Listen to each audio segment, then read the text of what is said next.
This is the house in Monroe, North Carolina, where Jesse Alexander Helms Jr. grew up between World Wars I and II.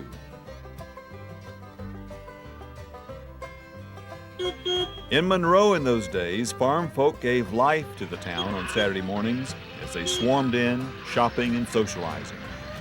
These determined people had faced hard times, but remained certain that despite setbacks like the Great Depression, American values would endure.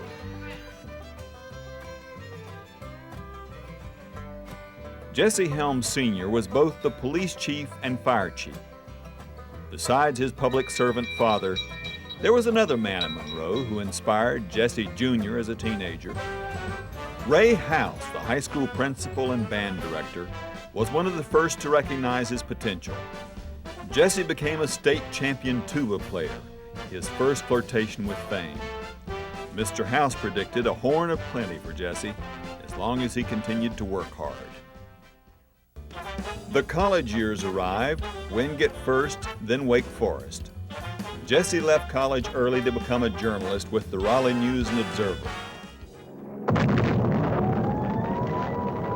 Pearl Harbor soon changed everything for a generation of young Americans. Helms left the newspaper to join the Navy in 1942. But along with war came romance that year. Women's editor Dorothy Coble caught his eye at the News and Observer. Jesse and Dot married in the fall of '42. After military service, it was time to learn about politics. Jesse worked for Willis Smith to defeat incumbent U.S. Senator Frank Porter Graham in the 1950 U.S. Senate race, and Helms went to Washington as Senator Smith's top aide. In 1953, he returned to Raleigh as executive director of the North Carolina Bankers Association. In 1957, Jesse Helms ran for office and won his first election to the Raleigh City Council. There he became known as a feisty and tight-fisted guardian of the taxpayer's dollar. In 1960 came his career-making move into television. As editorial director for Raleigh's WRAL-TV, Jesse Helms became the state's most outspoken and most recognized voice for traditional small-town North Carolina values.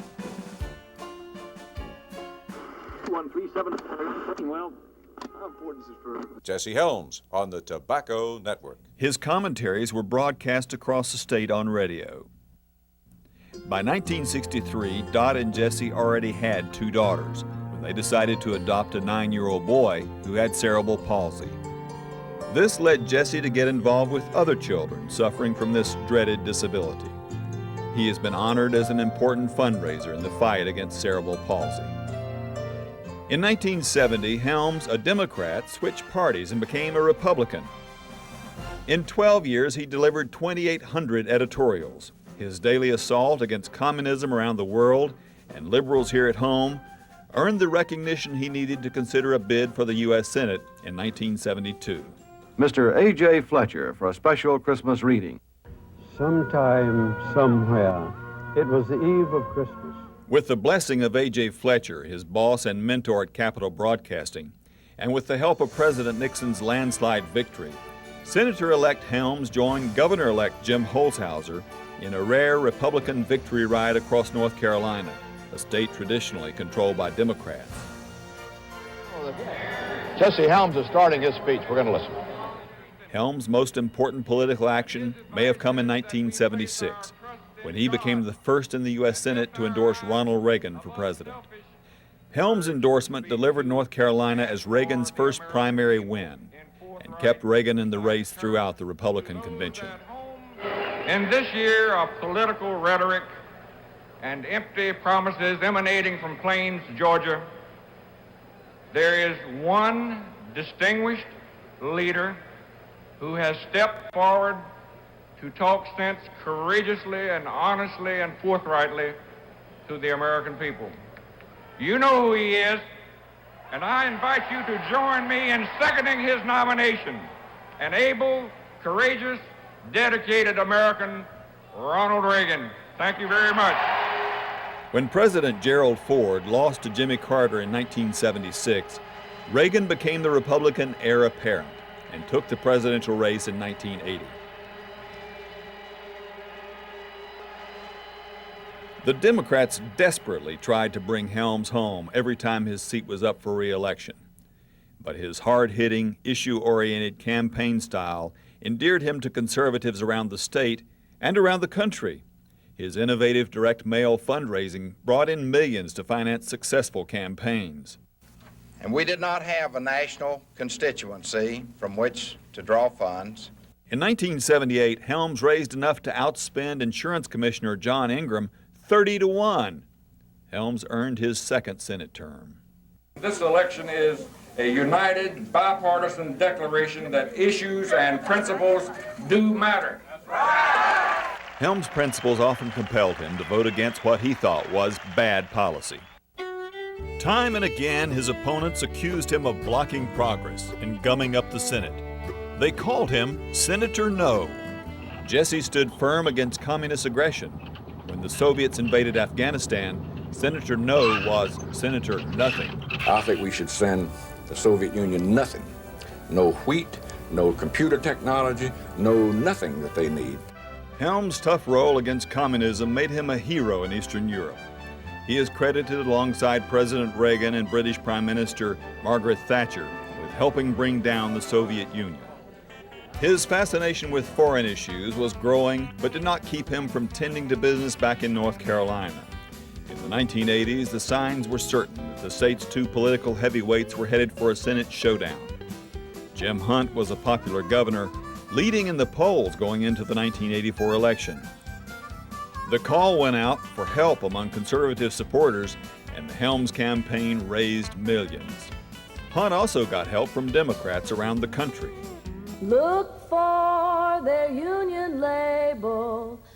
All these unions support Walter Mondale for president. All these unions support Jim Hunt for Senate. You may not know where Jim Hunt stands, but you know who he stands with. So look for their union label. Who voted to raise our taxes? The same Jim Hunt who says, I do not propose that we raise taxes. where do you stand, Jim? The President of the United States. One senator we can always count on to stand up for his beliefs is Jesse Helms. Jesse's courage on the tough issues is an inspiration to all Americans. I cherish my friendship with Jesse, and I need his honesty and his outspoken patriotism back in the United States Senate. Next year, more than ever, I'm going to need the advice and the experience of Jesse Helms to keep America moving. Helms' tough television spots and the popularity of President Reagan sent Jesse Helms back to Washington for a third term. Editorial writers and cartoonists ridicule Jesse on a regular basis. To the surprise of many, the senator had a keen sense of humor, and he showed it by papering his office walls with the cartoons. This was the 1984 campaign. Always, Helms resisted treaties tying American policy to risky international initiatives that would compromise U.S. security or sovereignty. With his strength as a Senate parliamentarian, he understood and used the rules of the Senate to force opponents into the open, with votes on issues they would rather have dodged, like the Panama Canal giveaway, which he staunchly opposed. These votes cost many Democrats their seats in Congress. He was also a master at using Senate rules to influence appointments of people in important positions. Helms advocated school prayer and opposed abortion. 6 more years passed with Jesse still steadfast in his positions, but with age added as a potential campaign issue. We're not going to let you off the hook yet, Senator. We're going to keep you in Washington. The senator did run again. His opponent was a well-known and respected former Charlotte mayor, Harvey Gantt, whom, to the surprise of the pollsters, Helms beat in 1990 and again in 1996. Jesse became known as a politician who never won a poll but never lost an election, serving 5 terms in the U.S. Senate. No matter how weighty the issues he was called on to deal with, Senator Helms always had time to spend with young people who came to Washington. Since coming to the Senate, Senator Helms has met with more than 100,000 young people. He understands that we are all part of a larger story, one that began long before we were here and that will continue long after we're gone. And our country's success will always depend upon leaders who value courage and idealism.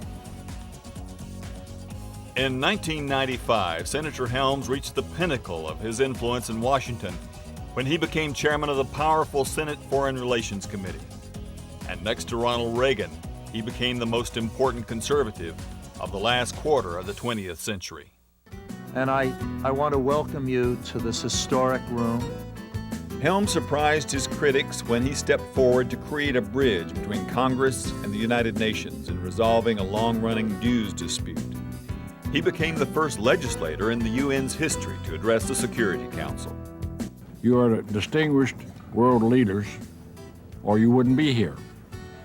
In time, even die-hard opponents acknowledged his statesmanship. Just as only Nixon could go to China, only Helms could fix the UN. And that's true. That is absolutely, positively true. Well, I think the most important thing he's done for our state is what he's done for the country. And that is standing up for free enterprise and our system, which has brought such prosperity to us, and given such great support to our military and the forces for freedom. Senator Helms never compromised his integrity nor his principles.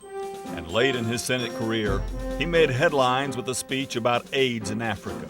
I think it's about time that I made a confession that I have been too lax, too long, in doing something really significant about AIDS. It's the stuff of country songs. In what many people saw as an unlikely friendship, Irish rock star Bono helped convince Helms to take action on AIDS.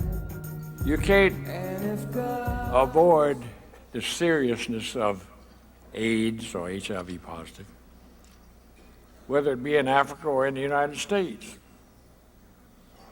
The treachery is the same, and the treachery is ignoring it. In 2008, Bono said 2 million people are alive in Africa today because Jesse Helms did the right thing.